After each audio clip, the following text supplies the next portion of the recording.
নমস্কার, আমি শিপ্রা। আমার চ্যানেল শিপ্রার কিচেন কথায় সকলকে স্বাগত। আজ আমি রান্না করতে চলেছি আমের জ্যাম বা জেলি আর আমের ঝুড়ো। দেখুন, প্রথমে আমি আমের জ্যামটা বানিয়ে নিই। কী করে বানাচ্ছি দেখুন। আমি এই আমের ধারগুলো কেটে ঝুড়ো কেটে নিচ্ছি, আর এই আঁটিগুলো দিয়ে আর দুই একটা এই চাকা দিয়ে আমি জ্যামটা বানাবো। তার জন্য আমি এখানে প্রেসার কুকার বসিয়ে দিয়েছি। প্রেসারে জল বসিয়ে দিয়েছি, এর মধ্যে এগুলো একটু সেদ্ধ করে নেব।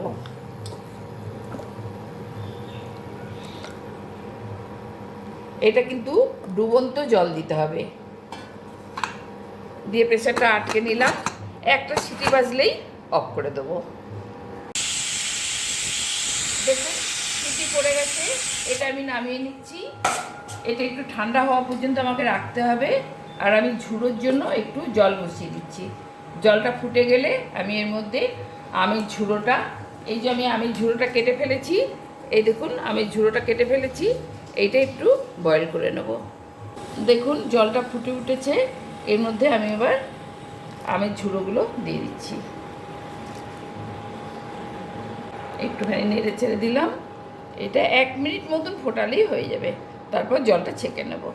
দেখুন এটা একদম ফুটে গেছে, একদম মোটামুটি একটা বয়েল হয়ে গেছে। এবার আমি এই টক জলটা ফেলে দেব। আমি এটা একদম ছেঁকে নেব।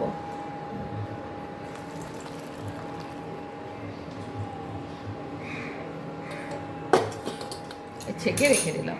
আর এইটা করতে আমাদের লাগবে কিশমিশ, ভালো করে আমি ধুয়ে নিয়েছি। আর লাগবে ছোটো এলাচ, একটু গুঁড়ো করে নেব। আর একটুখানি চেরি কুচিয়ে নিয়েছি। এগুলো লাগবে, চিনি লাগবে। তাহলে আসুন দেখি এটা কীভাবে করা যায়। জল ছেঁকে আমি ঝুড়োটা আমি কড়াইয়ে ঢেলে দিয়েছি। এই গরম ঝুড়োর ওপরে আমি একটু চিনি দিয়ে রাখবো। এটা একটু চিনি বেশি লাগে। এই চিনিটা আমি চাপা দিয়ে রাখবো। এটা আমি চাপা দিয়ে রেখে দেবো কিছুক্ষণের জন্য, চিনিটা একটু গলে যাওয়া অবধি।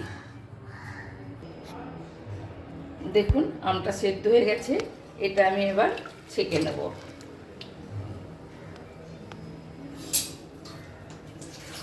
ঠান্ডা জল দিয়ে এটা আমি ধুয়ে নিলাম। এইটার আমি এবার পাল্পটা বার করে নেবো আস্তে আস্তে, একটু ঠান্ডা হোক তারপর। দেখুন চিনিটা মোটামুটি গলে গেছে। আমি এবার গ্যাসটা জ্বালিয়ে দিলাম। এবার আস্তে আস্তে এই ঝুড়োগুলো যেন গলে না যায়, আস্তে আস্তে এটাকে ফোটাতে হবে। দেখুন ঝুড়োটা হয়ে গেছে, একদম চিনির মধ্যে ফুটে গেছে ঝুড়োটা। এবারে এর মধ্যে একটু আমি পাতিলেবুর রস দিয়ে দেবো,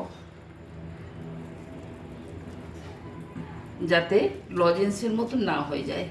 চিনি একটু বেশি দিয়ে রাখতে হবে, কারণ সারা বছর আপনারা রেখে দেবেন, ফ্রিজেই রাখবেন, কিন্তু কোনো প্রিজারভেটিভ না দিয়ে রাখবেন, তো সেই জন্য একটু যদি আপনি পাতিলেবুর রস দিয়ে দেন তাহলে এটা খুব ভালো থাকবে, সারা বছর ভালো থাকবে। এবার এর মধ্যে আমি অল্প একটু নুন দেব, সামান্য একটু, আর কটা কিশমিশ দেব, একটু চেরি দেব, ছোটো এলাচের গুঁড়ো দেব।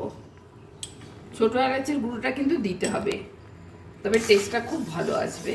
দেখুন এটা খানিকটা পরে কিন্তু একদম বসে যাবে, এটা যখন ঠান্ডা হবে তখন বসে যাবে। এখন আমি এটাকে এই বাটিটার মধ্যে ঢেলে রাখবো। ঠান্ডা হয়ে গেলে একটা কাচের শিশিতে ভরে নেব।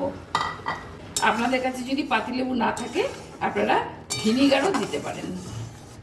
দেখুন কি সুন্দর দেখতে লাগছে, দেখেছেন কি সুন্দর দেখতে লাগছে। এবার এটাকে আমি পাত্রে ঢেলে দেবো। আমের ঝুড়ো হয়ে গেল, আমি এর মধ্যে ঢেলে নিয়েছি, পরে আবার কাচের শিশিতে ঢেলে দেবো। আমি এই কড়াইটাই বসিয়ে দিলাম আমের ঝুড়োটা ঢেলে নিয়ে। এবার এই আমের পাল্পটা বার করে নিয়েছি, নেটে করে ছেঁকে বার করে নিয়েছি।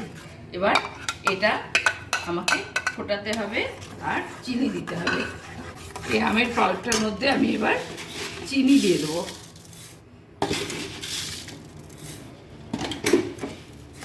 চিনিটা গলে যাক। 2 হাতা চিনি দিয়েছি। দেখুন চিনি দিয়ে এটা ফুটে উঠেছে। এর মধ্যে আমি অল্প একটু নুন দিয়ে দিলাম, অল্প একটু, ছোটো চামচের হাফ চামচ নুন দিয়ে দিলাম। একটু কিশমিশ দিয়ে দিলাম। এতেও একটু কিন্তু পাতিলেবুর রস দিতে হবে। পাতিলেবুর রস সবসময় আচারে দিতে হয়, যাতে লজেন্সের মতন টাইট না হয়ে যায়, আবার প্রিজার্ভ করবে এটা সারা বছর ধরে। আপনাকে আর প্রিজারভেটিভ আলাদা করে দিতে হবে না। হয়ে গেছে আমাদের জ্যাম। এটা আপনারা পাউরুটি দিয়ে খেতে পারেন, রাত্রে রুটি দিয়ে খেতে পারেন। এবার এর মধ্যে আমি একটুখানি চেরি দিয়ে দিলাম। এটা অপশনাল, আপনারা দিতে পারেন নাও দিতে পারেন, দেখতে ভালো লাগবে বলে আমি এটা দিলাম। আর ছোটো এলাচটা কিন্তু দিতেই হবে, হ্যাঁ, ছোটো এলাচের গুঁড়োটা দিতে হবে। এবার এটাকে আমরা ঠান্ডা করে তারপর ঢেলে দেবো।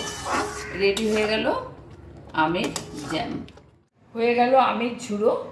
এটা ঠান্ডা হলে কাঁচের শিশিতে ঢেলে দেবো। আর হয়ে গেল আমের জ্যাম। দেখুন আপনাদের কেমন লাগলো? কত তাড়াতাড়ি এইসব ঘরে বানিয়ে ফেলা যায় বিনা ঝামেলায়। আপনারাও এইভাবে বাড়িতে বানাবেন, খাবেন এবং বাচ্চাদের খাওয়াবেন। আর আমাকে জানাবেন আপনাদের কেমন লাগলো। আর লাইক কমেন্ট তো অবশ্যই করবেন, শেয়ার করবেন বন্ধুবান্ধবদের, আর সাবস্ক্রাইব করতে কিন্তু ভুলবেন না। পাশে থাকা বেল আইকনটি প্রেস করে দেবেন। কেমন? তাহলে আসি।